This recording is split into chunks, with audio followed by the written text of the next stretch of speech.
Hey everyone, we're in to come follow me again. So we're in section 67 to 70 this week. There is roadworks going on outside down my driveway, not my driveway, but out there. So if you do hear some that, and we've got field days on here, which is like a big agricultural show, and there's a helicopter flying people from that direction to that direction, right over my house, like every half hour. So apologise if that interrupts us as well. Anyway, throughout all of that, let's get into some insights, right? So, section 67 is interesting. In the section heading, it tells us around that they want to print some of the Book of Commandments, which is now what we know as the Doctrine and Covenants, which becomes this. I've got a fancy journal edition, but the Doctrine and Covenants. So prior to this, they'd only had them on pieces of paper, and if you wanted, collect them all in a box, and if you wanted one, you went and copied it down, and that's how you had them. And they're like, well, let's put these into a book. There's enough of them now, let's put them into a book. They asked for a prelude to it, and the Lord's like, yeah, I have a prelude. Very good. So that's actually section 1, which we studied earlier this year, as that actually comes in right at this point. Historically, this is where this fits in. Now, that says that they were at the conference, they decided to print 10,000 copies because they were full of ambition. They wanted to get this out.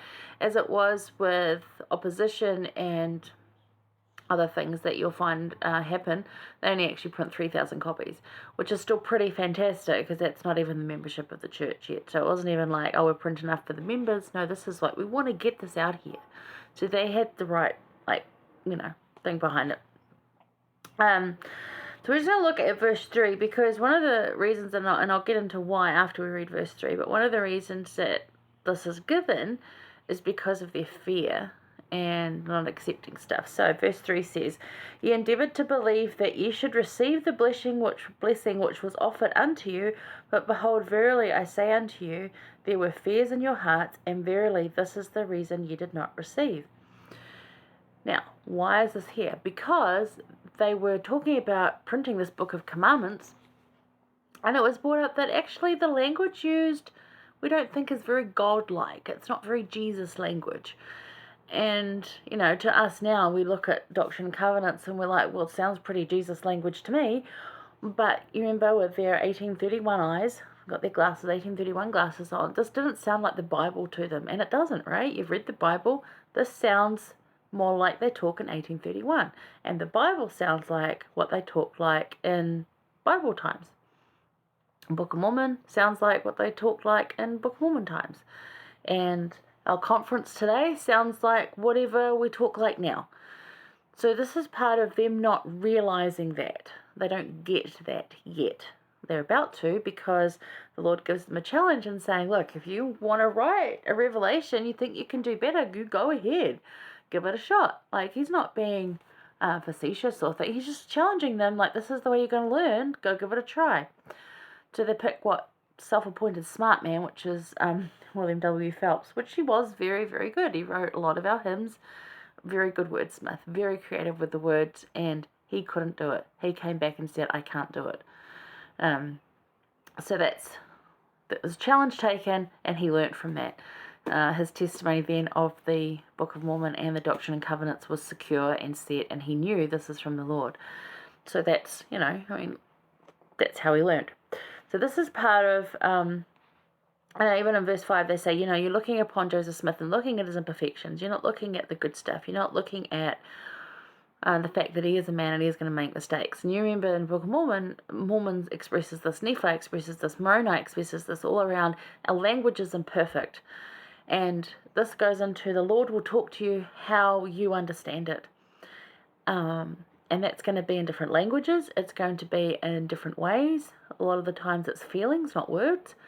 The Lord will speak to you how you best understand. Sometimes it's through music, right? It's still a language. And just that perception or that expectation of, it has to sound this way. So I also want to point out, and this is the insight I actually wrote down, but that's just information I just gave us anyway, that the fear over faith and putting faith over fear, choose faith, right? So that when it came to listening and hearing the voice of the Lord, they had the opportunity to receive that blessing. But it says there that, there was fear in their hearts and they did not receive it.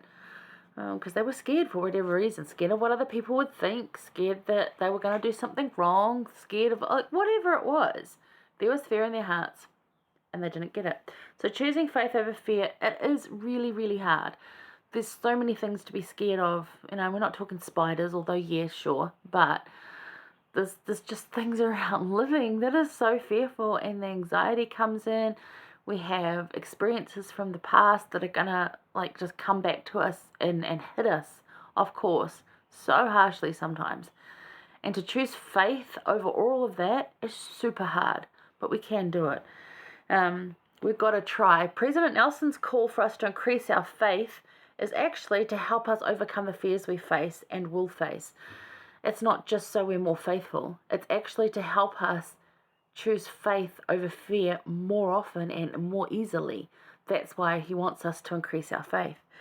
The more we focus on increasing and choosing faith, the fear will lessen.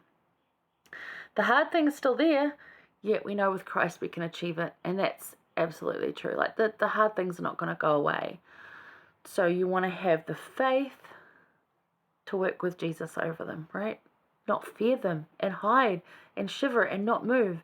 And we will talk more about this in the next one. We talk about moving onward.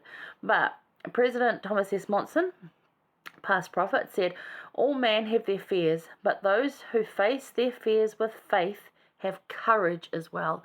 And that really is the difference. So everyone has fears, but those of us who face our fears with faith also have courage. Now that's pretty cool, because who don't want more courage? I want more courage. I need to be more courageous.